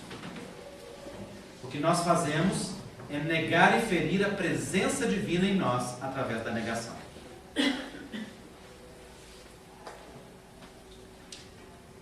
Então aquele homem estava conectado a Deus no templo, mas ele precisava refletir ainda mais sobre a sua conexão permanente. Então, pecado é uma palavra que do sânscrito foi traduzido para o grego e deu a palavra amartia, com H. Amartia significa errar o alvo, passar ao lado. Ora, qual é o alvo da existência, gente? Para que nós estamos aqui? Evoluir para quê? Para um dia chegarmos à semelhança do Criador. Chegar à semelhança do Criador para quê? Para chegar à perfeição. Chegar à perfeição para quê? Para ser feliz, gente. Uma felicidade plena é a nossa destinação. Nós vivemos aqui felicidades relativas. A felicidade absoluta, que é um estado de plenitude, é o nosso alvo. E nós estamos quase chegando lá. Estamos quase, é só mais alguns milênios. Isso para o espírito não é nada, é coisa pouca. Não é? É igual a linha de mineiro, nós estamos logo ali. O alvo da vida, portanto, é o quê? É a conexão profunda e plena com o Criador. É isso que os espíritos chamam de cocriação. Então, percebam, Jesus usa a palavra pecado no sentido de errar o alvo. Se o alvo é a felicidade na plenitude do amor, qual é o instrumento para acertar o alvo? O amor. Dentro do amor relativo que nos é possível vivenciar em cada estágio evolutivo. No momento que ele diz para aquele homem: não tornes a pecar para que não te suceda algo pior, ele está dizendo: não tornes a errar o alvo do amor para que você não construa para você experiências pedagógicas mais intensas do que estas que você já construiu. Ou em outras palavras, não torne a faltar-te com o alto amor essencial para que você não abuse de você mesmo desnecessariamente. Não tornes a faltar com o amor na relação com o outro, para que não falte-te as relações essenciais que abastecem o coração. Jesus é profundamente amplo e inclusivo. O mesmo que ele faz com a mulher considerada adúltera. Porque naquele momento ele afasta todos os que queriam apedrejá-la e afasta escrevendo as dores morais de cada um no chão. Né? Jesus vai jogando na cara de um por um as suas questões, e eles vão olhando e vão reconhecendo, e vão saindo dos mais velhos até os mais novos, até que fica ele diante da mulher. O que ele faz diante da mulher? Ele exercita na arte de pensar e no despertar das virtudes. Ele pergunta: mulher, onde estão os que te condenavam? Ele faz ela primeiro tomar consciência de onde está a condenação. E ela diz: se foram, Senhor. E ele diz: nem eu te condeno. Vá e não tornes a pecar. Olha que bonita essa fala de Jesus. Se pecar é errar o alvo, e se o alvo é o amor que nos traz felicidade, o que ele estava dizendo para aquela mulher? Vai e não torne a errar o alvo do amor, porque você buscou amar e ser amada em uma experiência que te trouxe indignidade social. Você escolheu para você algo que te tira valor essencial. Então é natural que você esteja exposta à violência do outro que projeta a sua sombra sobre você. Eu me lembro um dia, no consultório, que uma paciente estava muito magoada, porque o homem com quem ela se relacionava não quis encontrá-la naquele final de semana. E eu perguntei para ela: por que não quis? Ele disse: porque ele vai ficar com a família dele. E eu perguntei: como que é isso? E ela disse: bom, eu sou amante dele há tanto tempo. E então ele escolheu, nesse final de semana, que vai ficar com a família. Eu estou muito bravo com ele porque ele deveria ficar comigo. Ele foi injusto comigo. Eu falei: não, ele não foi injusto com você, não. Ele foi absolutamente justo. Por quê? Porque ele deixou claro desde o começo para você que você estava no lugar da amante. O lugar da amante é o lugar da sobra. O lugar da amante é o lugar do resto. É o lugar da falta. A amante se oculta no vazio de algo inacabado, na dor de algo que não foi solucionado. Então ele foi claro com você desde o começo que o espaço que ele tinha para você na vida dele era o espaço da amante. É fácil compreender a atitude dele. O que eu ainda não compreendi é porque é que você se deixa viver este papel. Por que é que você aceita ser menos quando pode ser mais? Por que é que você aceita alguém fragmentado quando pode ter alguém inteiro? Por que é que você aceita viver na sombra quando pode ser tratada com dignidade na luz do dia? Por que é que para você destina apenas o resto quando você pode ter tudo? É o que Jesus fala para a mulher samaritana. Porque não tornes a pecar, não tornes a errar o alvo da sua vida. Então, naquele momento que Jesus fala para o homem da piscina de Betesda: não tornes a pecar para que não te suceda algo pior, ele está nos dando um recurso pedagógico, educativo, para direcionar a compreensão do que seja a saúde plena. Como a dizer, aprende com a tua experiência, escolhe para ti um caminho de conexão contigo mesmo e com a vida mais profundo e comunga da relação com o Pai em uma relação de verdadeira adoração, em que no seu coração esta relação tenha sentido e significado, e não seja apenas um discurso do lábio, ou não seja apenas um hábito social, mas que seja uma comunhão verdadeira no sentimento que te dá direcionamento para a vida. Então nós vemos que o olhar curado de Bartimeu caminha agora para a vida e para o movimento de integração com a fonte nas pernas do paralítico da piscina de Betesda. Mas vamos encontrar também Jesus com os 10 rancenianos, que à distância o olham e dizem: Senhor, se quiseres, podes curar-nos.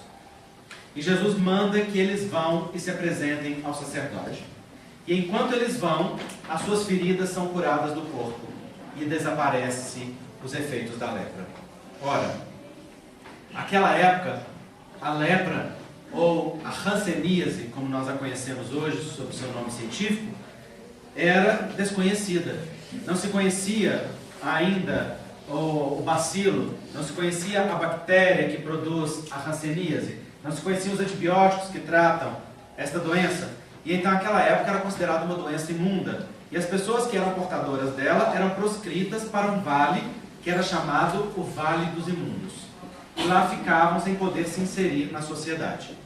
Mas dizia o texto sagrado que se uma pessoa fosse curada, ela deveria se apresentar ao sacerdote para que o sacerdote a atestasse limpa e ela pudesse ser reinserida naquela sociedade. No momento que Jesus manda os rancenianos irem se mostrar ao sacerdote, ele está dizendo: vão se reinserir na sociedade a qual vocês pertencem. Vão realizar a comunhão de inserção, os ritos de passagem, os movimentos de conexão com a sociedade da qual você faz parte. Nenhum de nós existe sem um significado no seu meio social. Nenhum de nós pode viver como um eremita, fechado em si mesmo, no seu próprio casulo, sem colocar-se em relação com o outro, senão sob o risco de morrer de inanição afetiva, porque nós nos alimentamos da troca afetiva que acontece nas relações. Naquele momento que Jesus manda-os se apresentarem ao sacerdote, Jesus está os pondo em relação com o outro. E é muito interessante isso, porque o que é a hanseníase? A hanseníase é uma doença que acomete a pele ou os tecidos da pele, a cartilagem e também o sistema nervoso. O que é a pele? A pele é aquilo que me dá limite com o mundo. A pele é o segundo maior órgão, ou é o maior? Maior que o intestino. É o primeiro órgão, o maior órgão do corpo humano, porque a sua extensão é a maior, em capacidade absortiva, sensorial, em todas aquelas funções. É através da pele que eu tenho limite do que é eu e do que é o outro. É através da pele que eu sinto o contato com o outro. É através do sistema nervoso que a informação do toque e do contato sensorial é levada até o cérebro, interpretado e volta em ação. O sistema nervoso é, portanto, um intermediário entre a sensibilidade e a atitude, entre aquilo que eu percebo e aquilo que eu faço. Quando a hanseníase adoece a pele e adoece o sistema nervoso, está adoecendo a nossa sensibilidade e a nossa atitude perante o outro. A hanseníase é um símbolo da nossa insensibilidade. Uma insensibilidade que nos coloca proscritos nos nossos vales de imundície. Aonde? Preso na nossa própria sombra. Nos nossos castelos de orgulho ou de ilusão. Solitários nos nossos pseudos poderes. Nos nossos espaços de falsos valores. No momento em que Jesus manda que aqueles homens vão se apresentar ao sacerdote, ele está determinando que eles se reinsiram na sociedade com dignidade, com atitude e com sensibilidade. No caminho para este movimento, a pele é curada. Por que no caminho? Porque é enquanto nós estamos em movimento na direção da relação e da troca que as nossas feridas são curadas. Elas não se curam a priori. Elas não se curam posteriormente. Elas se curam no trânsito da relação. Na troca, na permuta.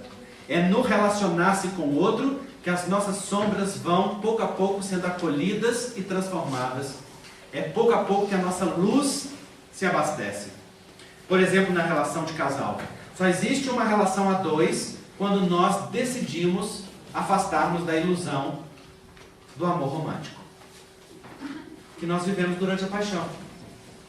A paixão, não sei se vocês já perceberam, é um processo obsessivo natural. Deus foi muito esperto. Nós não chegaríamos perto dos nossos desafetos do passado se não fosse através do deslumbre. Nós não nos daríamos em relação se não fosse através da conquista do prazer. Porque aquilo que nos move é o desejo e a satisfação dos nossos vazios interiores. Então veio primeiro a paixão para fazer a isca. E a gente só vê a minhoca. Ainda não percebeu nada. O anzol nós só vamos ver mais tarde, quando já estamos aprisionados. Então na paixão nós achamos que nós vemos o outro. Mas na paixão nós estamos nos amando projetados no outro. Porque na paixão nós não amamos o que vemos no outro. Na paixão nós amamos as nossas faltas completas pela presença do outro. Amamos estar amando. Amamos estar amados. Amamos ter a quem amar. Na paixão nós amamos os nossos vazios preenchidos. E achamos que estamos vendo a realidade. Por isso que a paixão é uma ilusão. Porque na paixão nós não percebemos o outro na sua sombra. Não percebemos o outro na sua dor. Não percebemos o outro nas suas características. Quantas vezes nós dissemos assim, mas meu Deus, estava lá, como que eu não percebi? Por que é que eu não vi essa característica? Sempre esteve lá, não viu, porque os olhos estavam cegos como o de Bartimeu, para que pudesse ter um primeiro movimento de contato. Então é na relação que nós estabelecemos esse primeiro contato. Mas aí nós casamos. E o casamento é um movimento maravilhoso. Porque ele é como se fosse a meia-noite da Cinderela. A cada passo que nós damos no casamento, algo vai se transformar. Primeira carruagem será abóbora, não é? Cada hora vai acontecendo a mágica da conversão. E aí nós vamos vendo que o pavão é lindo, mas tem um pé horroroso. Vamos vendo que não só a bruxa se transforma em princesa, mas dependendo do estímulo, ou da época do mês, a princesa também se transforma em bruxa. É ou não é? Na época da TPM, por exemplo, isso é claro. TPM, aliás, é conhecida como tensão pré-menstrual, mas para nós, no jargão médico, é tô pra matar. É uma linguagem mais correta dessa época. Então, o que é que acontece no casamento? No casamento nós vamos vivendo a desilusão das nossas expectativas projetadas sobre o outro. E o que é lindo é que é aí que o amor pode acontecer. É aí que a magia do amor ocorre. Quando nós aceitamos desiludir-nos e amamos o ser inteiro.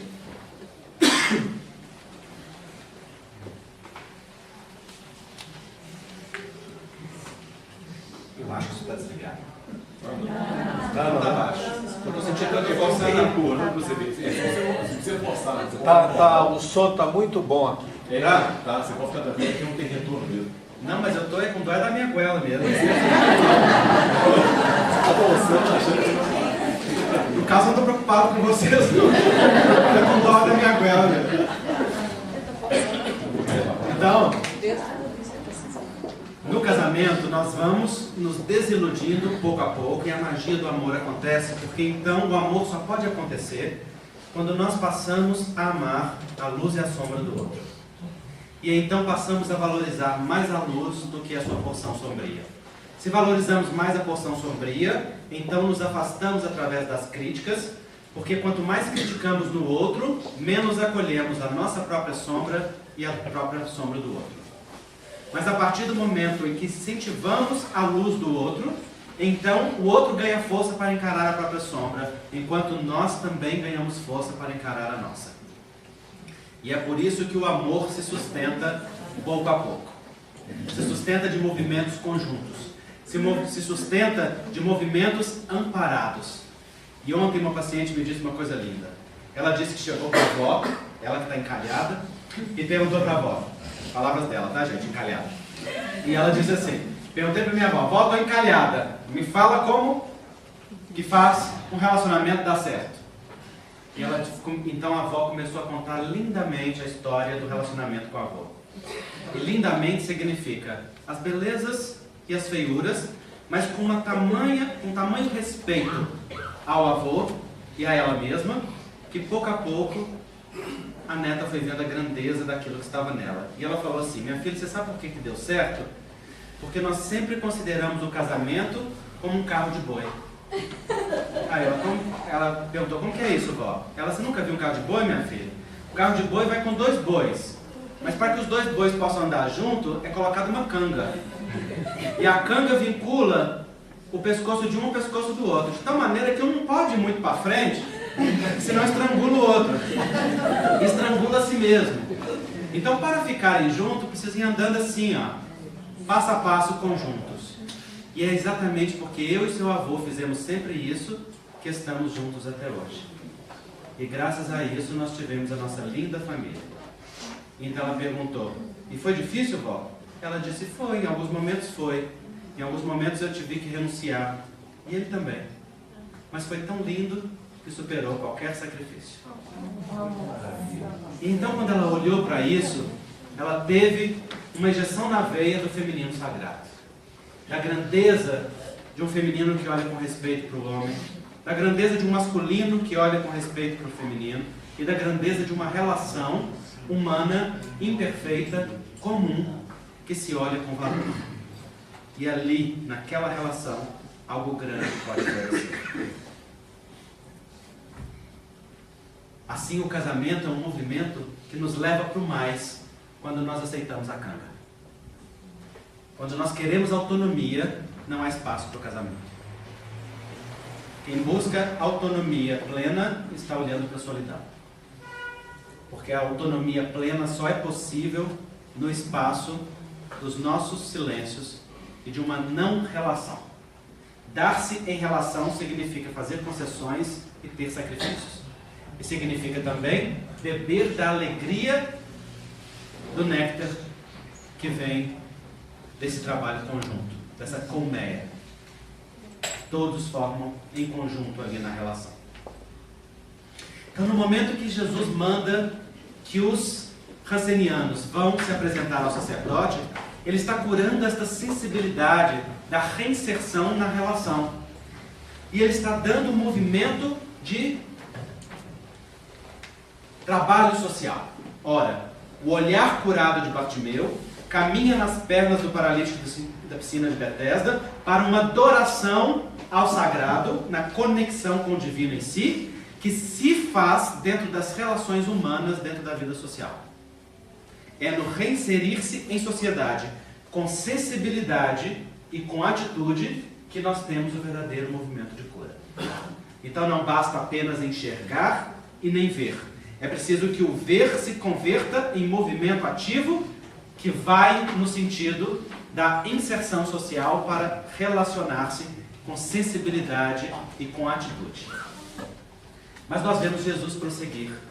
E encontramos-no na cidade de Gadara, onde diziam que vivia um louco nos sepulcros.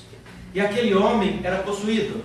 E então Jesus chega perto dele e diz, e começa a estabelecer um diálogo com seus demônios.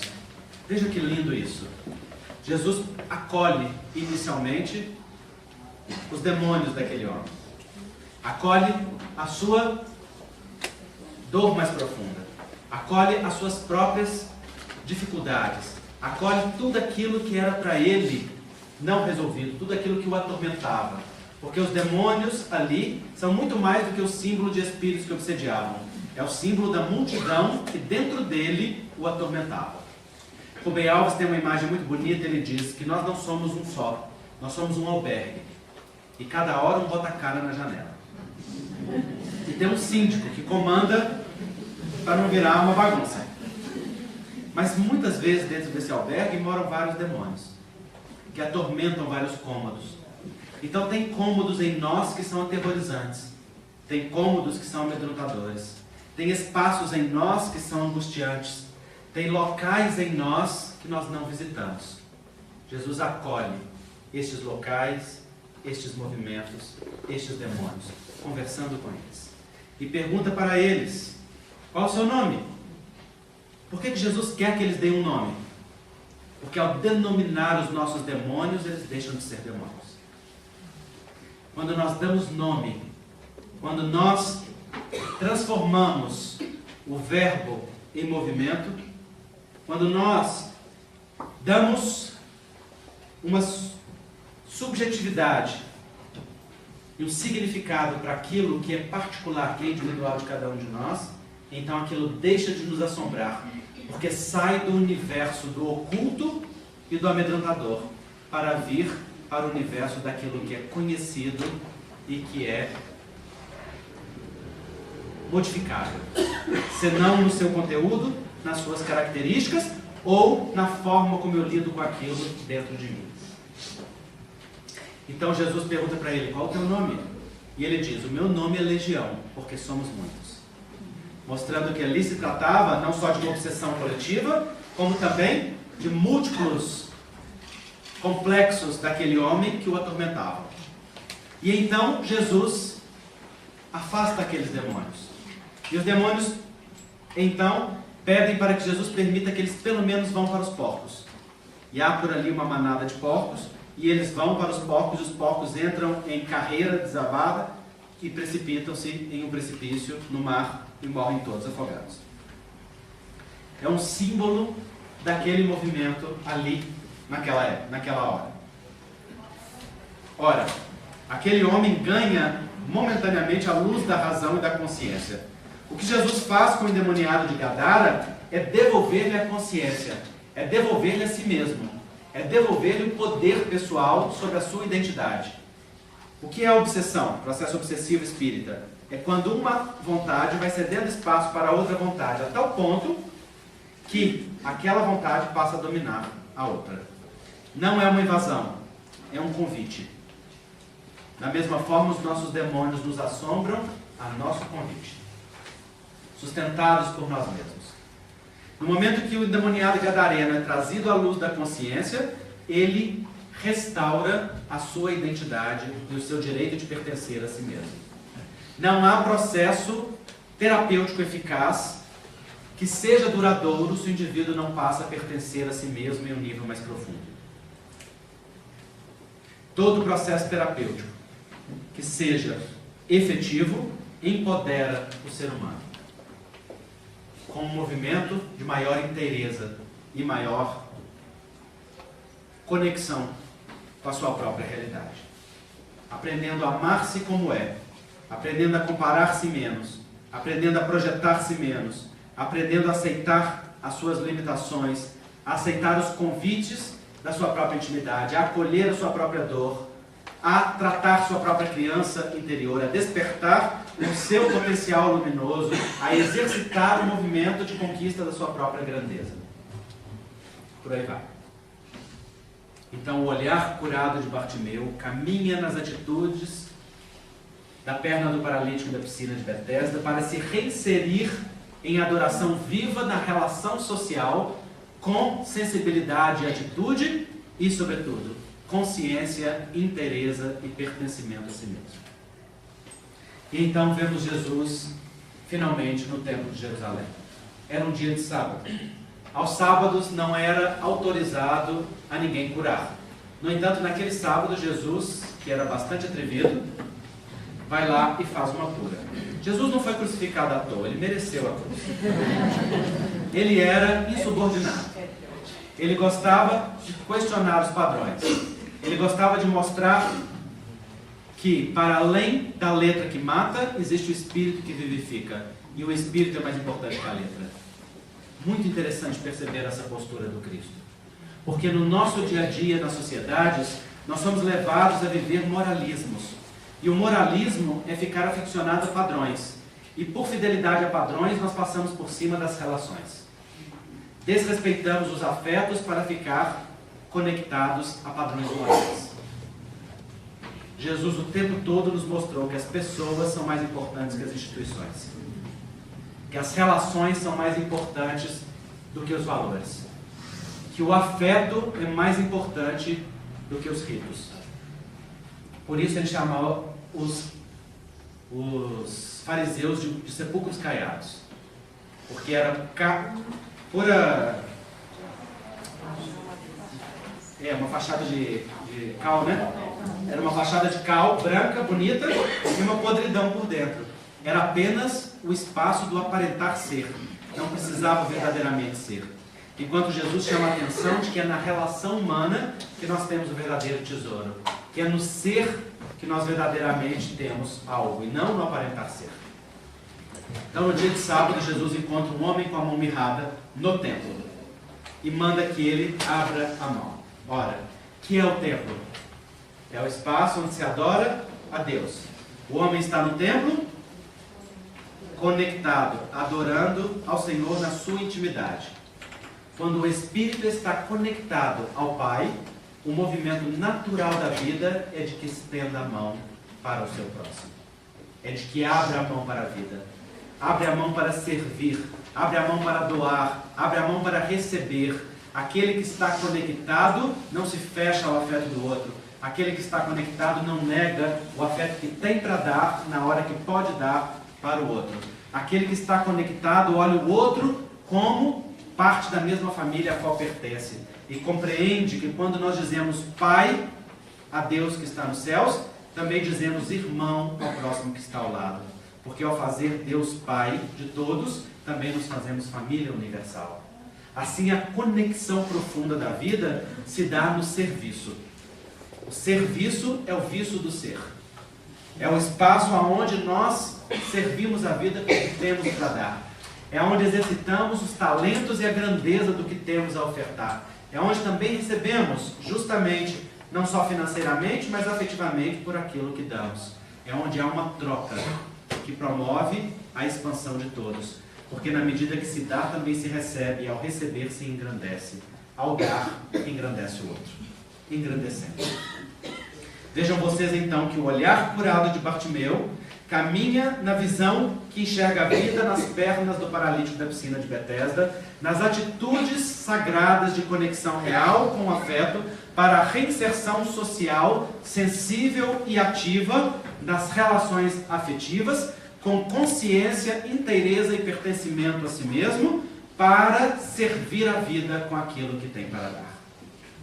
Esta é a saúde do Cristo. Algo muito mais amplo do que o silêncio orgânico. Algo que manifesta em nós como o espaço de uma conexão profunda. Algo que nos convida a estarmos em relação com o Pai, relação ativa, em que o vemos espelhado em nós. Em que olhamos para o seu amor, em que reconhecemos este amor em nós, em que movimentamos este amor na direção de algo. Esta saúde está a serviço da vida, e ela por vezes é ativada através de uma doença. Porque a doença, sendo espaços de falta ou de ausência, movimentos e mecanismos em nós que nos querem fazer algo, trazem-nos a consciência de algo que precisa ser preenchido, de um movimento que precisa ser refeito, de uma reconciliação que precisa ser realizada, de um perdão que precisa ser se dado e dado ao outro, de uma amorosidade que precisa ser despertada. As doenças, portanto, não são maus que nos visitam, são espaços de reconexão que nos convidam no mais profundo de nós mesmos. Há uma maior integração conosco e há um maior movimento em relação à fonte. Por isso é justo que nós utilizemos de todas as pílulas, seja alopáticas ou homeopáticas, de todos os movimentos cirúrgicos ou outras intervenções médicas, psicológicas ou de qualquer área da saúde.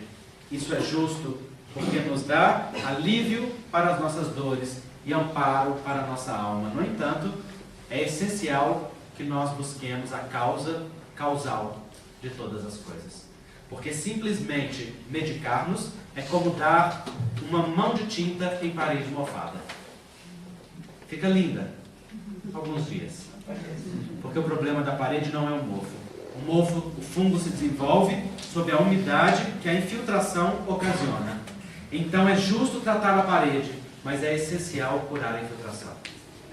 É essencial mergulhar em si mesmo para dar sentido e significado ao que é vivido, para dar nome ao que é sentido, para reconhecer o que é percebido, para validar o que é desejado, para reconhecer os movimentos da alma.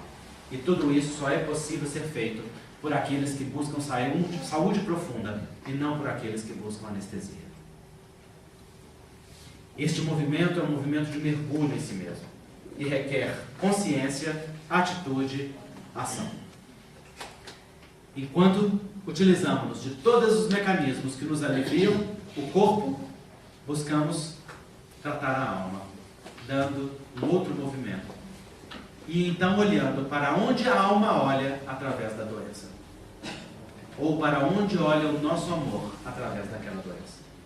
Porque não sendo um mal, a doença não é o convite a uma destruição. É um espaço de falta que quer conectar-nos a algo mais profundo. Brigar com os nossos sintomas é o mesmo que brigar com a televisão pelo conteúdo da novela. A televisão é só um aparelho que acolhe as ondas que foram gravadas lá no estúdio, emitidas pela estação emissora, cujo roteirista escreveu o script, que foi vivido pelos personagens que foram convidados. O mesmo acontece conosco. O nosso corpo é a tela que acolhe as ondas mentais, que é enviada da acústica dos corpos espirituais, que são um estúdio, aonde é gravado o script que nós, roteiristas, elegemos com o nosso livre-arbítrio, pelos personagens que atraímos, pela afinidade e pela sintonia.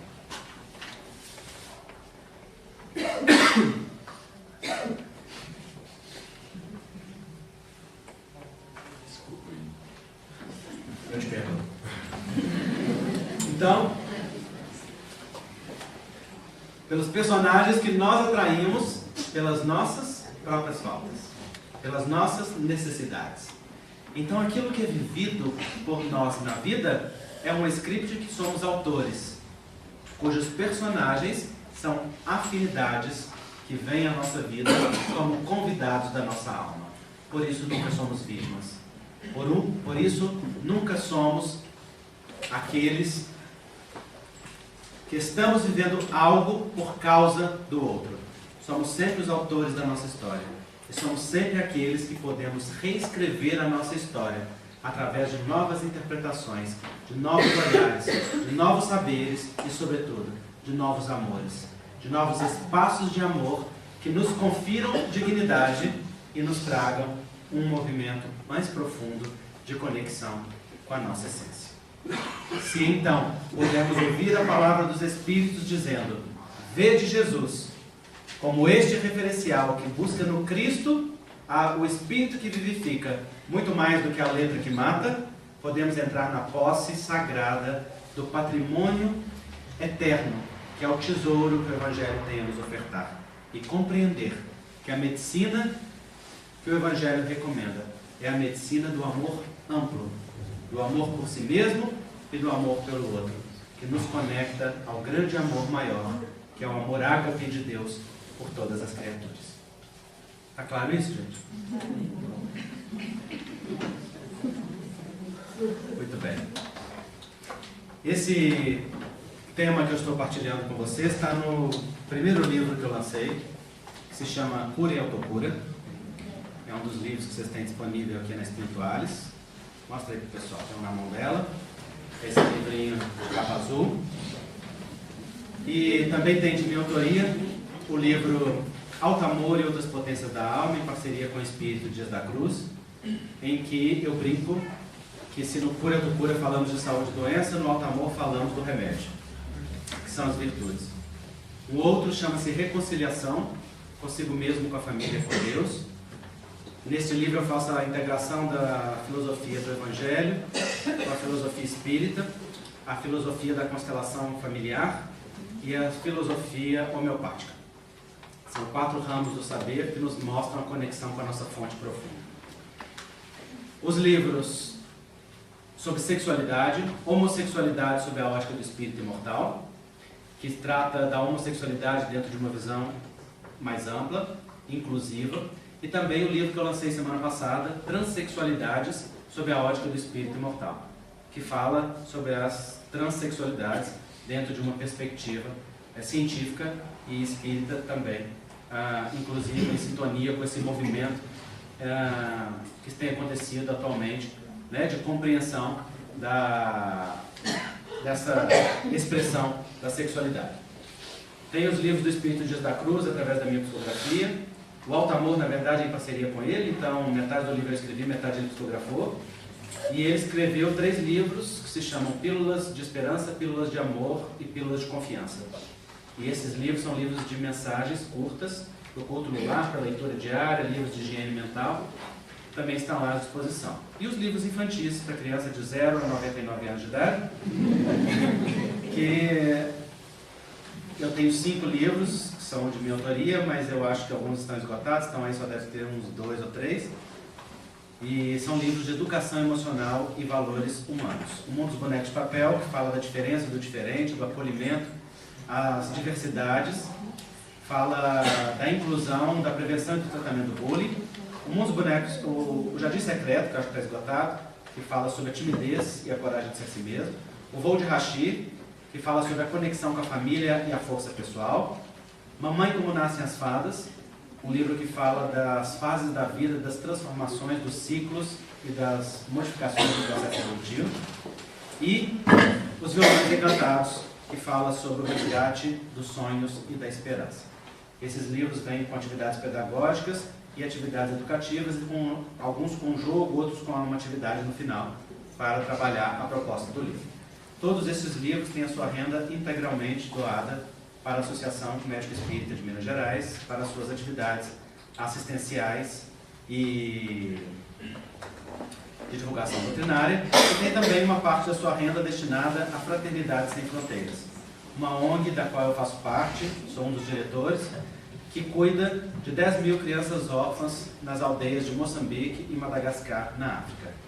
Convido vocês a entrar no site e conhecer esse trabalho, fraternidadesemfronteiras.org.br, e ver um trabalho que transforma vidas, que verdadeiramente dá para as crianças muito mais do que alimento, porque dá para elas um futuro, dá para elas a inserção em um espaço de cuidado, significado, uma família ampla.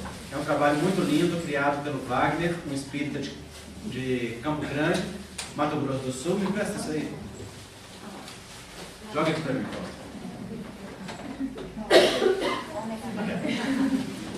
Este é o símbolo da ONG. Esta mão linda. Fraternidade Sem Fronteiras. Vocês vão hoje, exclusivamente hoje, encontrar algumas camisas desta à venda ali na Espirituais.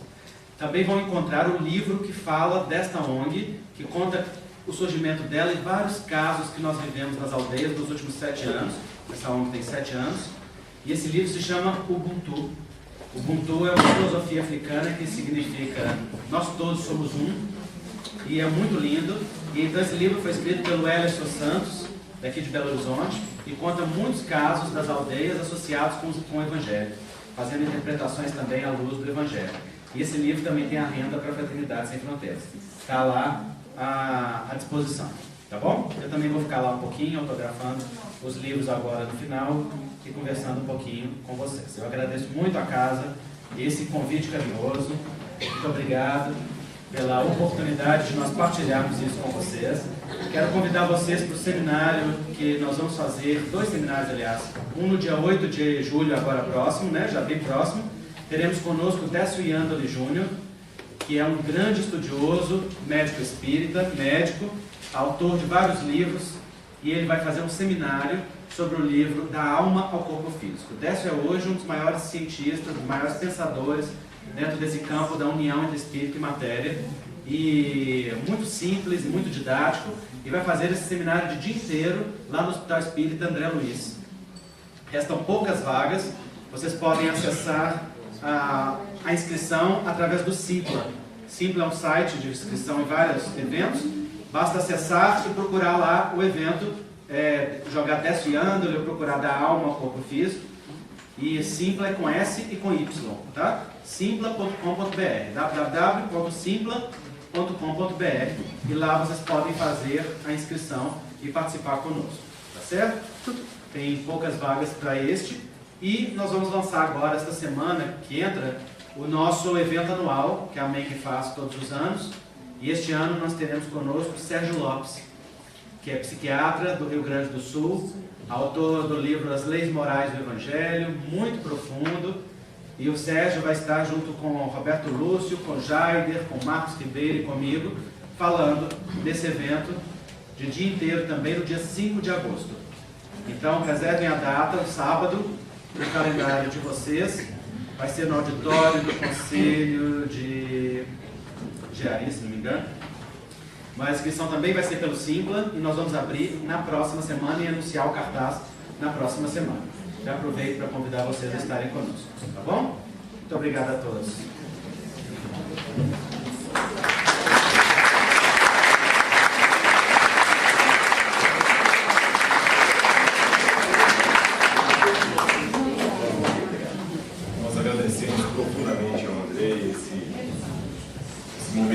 passamos aqui 2 horas, passaram rapidamente, e eu anotei algumas coisas, eu gostaria de ler algumas frases que você algumas você disse não são suas, você citou até os autores, mas algumas ele trouxe assim: um dedo aponta a lua, o sábio contempla a lua, o ignorante fica admirando o dedo. O movimento da vida dá tempero à vida, dá sentido e significado. Cheio. As máscaras só podem cair na presença do amor. O amor nos contagia com a experiência da dignidade. Não é o cérebro cheio que produz um coração pacificado. Um cérebro instruído pode muito, um coração pode muito mais. Não existem fatos, existem interpretações. As dores nos marcam, mas não nos definem. A doença é uma expressão momentânea da ausência de conexão com conosco mesmo, com o Criador. E, por fim, nossa conexão profunda da vida é no serviço, no trabalho. Que você continue iluminado, assistido, amparado, e que continue aí fazendo esse trabalho de divulgação, tocando as pessoas com a sua presença, com a sua fala, de maneira tão simples, mas ao mesmo tempo tão empolgante, né? A gente vai no movimento com ele, vai no embalo com ele. Muito obrigado mais uma vez pela sua presença na nossa casa. As portas estão abertas. Então nós vamos terminar esse nosso encontro agradecendo a Jesus, aos mentores da nossa casa, por essa oportunidade que nós tivemos de viver esse momento, de partilhar esse conteúdo e de deixarmos tocar pelos significados do movimento que o Mestre fez e que tanto nos oferece como oportunidade para que possamos também entrar nesse movimento, buscar a nossa transformação. Estamos agradecidos, Mestre, por tudo, rogando que o nosso irmão se sustente e mantenha-se sintonizado com essa espiritualidade e que possa continuar esse trabalho de tocar os corações. Agradecidos, rogando que a nossa semana possa terminar em paz e que nós possamos abrir os nossos corações e a nossa consciência para esse momento tão especial que estamos passando. Que Jesus nos abençoe e nos fortaleça os melhores propósitos. Que assim seja. Então, quem quiser, gente, lá no Espirituário, quem não me conhece, não sabe, é do outro lado da rua, em frente à nossa casa. Tem chazinho com biscoito lá também.